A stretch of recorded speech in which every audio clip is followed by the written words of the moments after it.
मैं शमशेर खान, सहआचार्य, गणित, राजकीय कन्या महाविद्यालय चौक। आज है युगपत अवकल समीकरण। हम उन अवकल समीकरणों का अध्ययन करेंगे जिनमें युगपत समीकरणों की संख्या आश्रित चरों की संख्या के बराबर होती है तथा समस्त समीकरण रेखिक होते हैं। मतलब जो जिन चरों के मतलब आश्रित चर का मतलब dy upon dx, dy upon dz, तो यहाँ आश्रित चर क्या हो गया y। dy अपॉन dx में आश्रित चर क्या है y।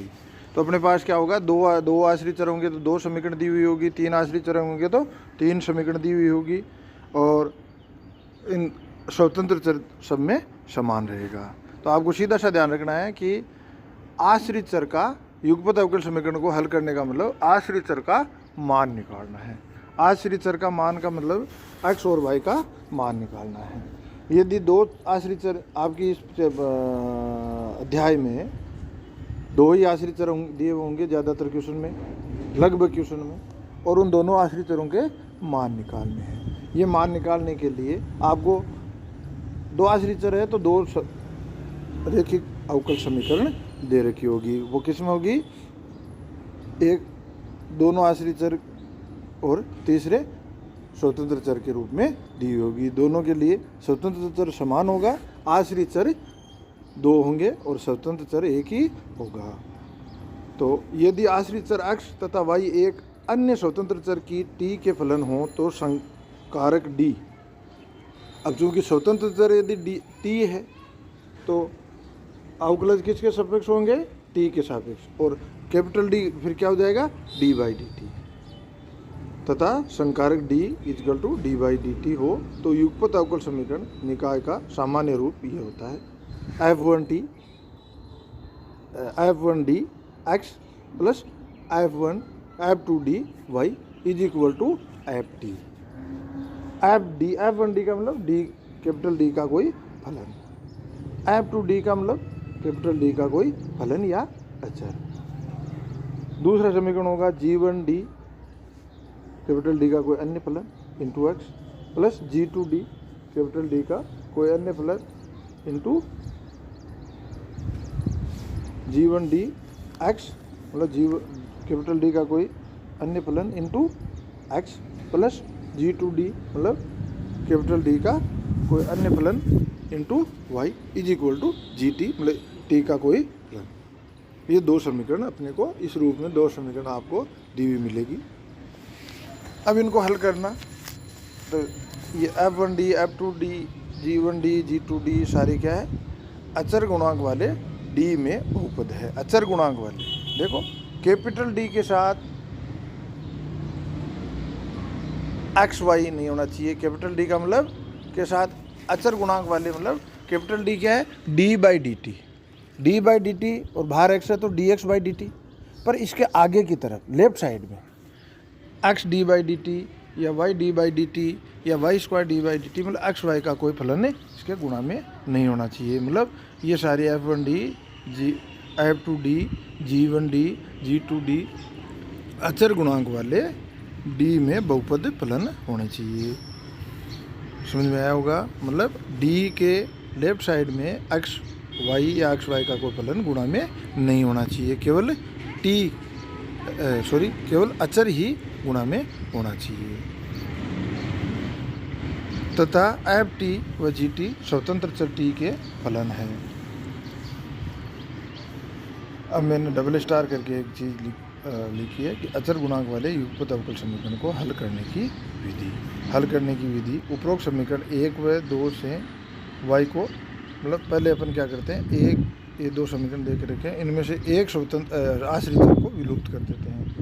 मान लिया y को विलुप्त करना है तो साधारण समीकरण जो आपने पढ़े हैं वही है कि ऊपर वाले समीकरण को g2d से गुणा कर दो, नीचे वाले समीकरण को f2d से गुणा कर दो और घटा दो, तो y वाला पद विलुप्त हो जाएगा और अपने को x तथा t में अचर गुणांक वाली रेखिक अवकल समीकरण प्राप्त हो जाएगी।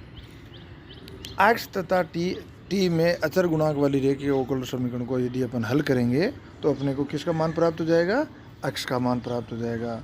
अब इस x के मान को अपन क्या है, दी हुई समीकरण 1 या 2 में रख करके y का मान प्राप्त कर लेते हैं। x तथा t में अचर गुणांक वाली रेखीय अवकल समीकरण है। इससे x का मान प्राप्त होता है तथा x का मान उपरोक्त समीकरणों में, मतलब जो दी हुई समीकरण है एक नंबर 1 या 2, उनमें से किसी एक में रखकर y का मान प्राप्त कर लेते हैं। और ये x और y के मान ही इस युगपत अवकल समीकरण के अभिष्ट हल होते हैं। द्वितीय विधि ये क्या है? समीकरण 1 या 2 या दोनों का अवकलन कर सरलता से x या y को विलुप्त कर देते हैं, किया जा सकता है। तत्पश्चात समीकरण में प्रयोग कर अन्य चर का मान ज्ञात किया जा सकता है। मतलब जो दो समीकरण दे रखी है उनमें से किसी एक का अवकलन कर लो, t के सापेक्ष एक बार अवकलन कर लो, पहली का कर लो, दूसरी का कर लो, या दोनों का कर लो। वो अपनी सुविधा के लिए आपको खुद को दिमाग लगाना है कि अवकलन करके अपन किसी एक आश्रित चर को विलुप्त कर सकते हैं, और विलुप्त करने के बाद अपने को एक अवकल समीकरण प्राप्त हो जाएगी। उस अवकल समीकरण को अपन अचर गुणांक वाली रेखीय अवकल समीकरण अगर सीधी प्राप्त होती है तो उसका हल अपन उस विधि से कर लेते हैं, नहीं होती है तो उसे उसमें कन्वर्ट करके फिर उसका हल कर लेते हैं। ये विधि ज़्यादातर क्या है कि यदि आपको f1d, f2d, g1d, g2d जो भी d के फलन आपको दी हुई समीकरण में है, उनके वो यदि अचर गुणांक वाले d में बहुपद नहीं हो, मतलब कैपिटल D के लेफ्ट साइड में स्वतंत्र चर गुणा में हो, स्वतंत्र चर का कोई फलन गुणा में हो, उस स्थिति में अपन इस विधि का उपयोग करते हैं और वो अपने कारगर भी होता है। तो ये दो विधियाँ आपने समझ ली होगी। अब अपन एक क्वेश्चन करते हैं, एक प्रश्न हल करते हैं। हल कीजिए d² - 3d - 4y = 0, एक समीकरण है। दूसरी समीकरण है d² y + x + y = 0। इन दोनों समीकरणों को अपन थोड़ा सिंप्लीफाई रूप में लिखें तो अपने पास आएगा d² - 3 कोष्ठक के बाहर x - 4y = 0, x + d² + 1 कोष्ठक में बाहर y = 0। इसे 1 नंबर और 2 नंबर दे देते हैं। अब इनसे अक्ष ज्ञात करते हैं। अक्ष ज्ञात करने के लिए अपने को y को विलुप्त करेंगे। y को विलुप्त करने के लिए समीकरण 1 को d² + 1 से गुणा करेंगे तथा 2 को 4 से गुणा करेंगे। गुणा करके इनको जोड़ देंगे तो एक नया समीकरण प्राप्त हो जाएगा d² - 3 × d² + 1 + 4 कोष्ठक के बाहर x = 0। ये एक शुद्ध रूप से अचर गुणांक वाली रेखीय अवकल समीकरण है। इसे थोड़ा सिंप्लीफाई करेंगे तो इसका नया रूप प्राप्त हो जाएगा है d² - 1 का होल स्क्वायर × x = 0। तो ये अचर गुणांक वाली रेखीय अवकल समीकरण है। और इसे हल करने के लिए क्योंकि = 0 है तो pi तो 0 होगा। इसमें CF केवल CF का मान ही इस अवकल समीकरण का मान हो जाएगा। तो CF का मान निकालने के लिए पहले साइड समीकरण लिखते हैं। m² - 1 का होल स्क्वायर = 0, m = +-1 +-1 मतलब m = 1 1 -1 -1। तो CF हो जाएगा C1 + C2t e⁻t + C3 + C4t e⁻t। ये हो गया CF। Q का मान 0 है तो pi 0 होगा। फलतः x = C1 + C2t कोष्ठक में बाहर e⁻t + C3 + C4t कोष्ठक में बाहर e⁻t। इसे समीकरण नंबर दे देते हैं 5। अब y का मान ज्ञात करना है तो अपन क्या करेंगे, पहले कैपिटल Dx मतलब d का t के सापेक्ष अवकलन करके लिख लेते हैं। फिर d² x का मान प्राप्त कर लेते हैं। ये d² x का मान x dx और d² के मान समीकरण 1 में रखें तो अपने पास प्राप्त होगा। समीकरण 1 क्या है, 4y = y का पद एक साइड में ले लिया और बाकी x के पद x और dx के d² x के पद एक साइड में ले लिए और मान रख दिया। तो अपने को प्राप्त हुआ 4y = C1 + 2C2 दो बार अवकलन किया प्लस C2t कोष्ठक के अंदर e⁻t -2C4 -C3 -C4t कोष्ठक के अंदर e⁻t -3 × x का मान रख दिया। तो या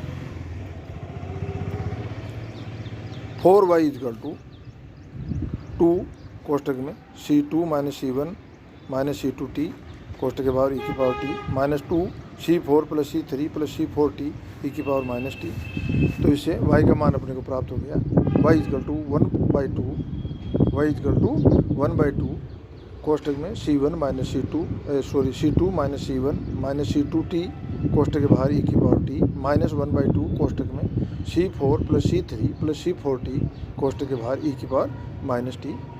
तो ये समीकरण 5 से अपने को x का मान प्राप्त हो गया, इसे समीकरण 8 से y का मान प्राप्त हो गया, और ये x और y के जो मान हैं वही समीकरण के अभीष्ट हल होंगे। अब एक क्वेश्चन अपन वो डिस्कस करते हैं जिसमें अपन ने दूसरी विधि काम में ली है। हल अपना प्रश्न है, हल कीजिए t dx upon dt plus y is equal to 0, t dy upon dt plus x equal to 0। इसे ये 1 नंबर और 2 नंबर दे देते हैं। अब देखो, मैंने जब दूसरी विधि आपको समझाई थी उस समय आपको इशारा हिंट दिया था कि दूसरी विधि ज़्यादातर वहीं काम लेंगे जिसमें कैपिटल D के साथ स्वतंत्र चर का गुणा हो, किस साइड में, लेफ्ट साइड में। dx upon dt D square X upon dt square के गुणांक में अचर के बजाय स्वतंत्र चर का कोई फलन हो, dy अपॉन dt या d square y upon dt square, इन मतलब y के अवकलजों के साथ स्वतंत्र चर के फलन का गुणा हो। ऐसे अगर समीकरण दिए हुए हैं, युगपत अवकल समीकरण है, तो इनमें दूसरी विधि ज़्यादातर अपन काम में लेते हैं। तो द्वितीय विधि अपन काम में लें तो अपन क्या करते हैं, समीकरण 1 का t के सापेक्ष अवकलन करते हैं। तो समीकरण 1 का t के सापेक्ष अवकलन करने पर t D square X upon dt square plus dx upon dt plus dy upon dt equal to 0। इसे समीकरण 3 दे देते हैं। इससे dy अपॉन dt का मान कहाँ से, dy अपॉन dt का मान समीकरण 2 से समीकरण 3 में रख देते हैं। तो सारे के सारे पद x के पदों में बदल जाएंगे। तो t D square X upon dt square plus dx upon dt minus x upon t equal to 0, या इसको लिख देते हैं t square D square X upon dt square plus t dx upon dt minus x equal to 0। यहाँ तक तो ये अपन पढ़ रहे हैं वो विधि थी। अब आगे हल करने के लिए पीछे जो अपन ने विधियाँ काम में ली है, पीछे जो अपन ने जितने भी मेथड पढ़े हैं उनसे इसको हल करेंगे। तो सबसे पहले अपन ने देखा कि ये अवकल समीकरण कौन सी अवकल समीकरण है, समघात रेखिक अवकल समीकरण है। समघात रेखिक अवकल समीकरण को हल करने के लिए अपन क्या करते हैं, z इजकल टू log और log के साथ स्वतंत्र चर, तो z equal to log t या t इजकल टू e की पावर z। तो समीकरण 4 परिवर्तित हो जाएगी।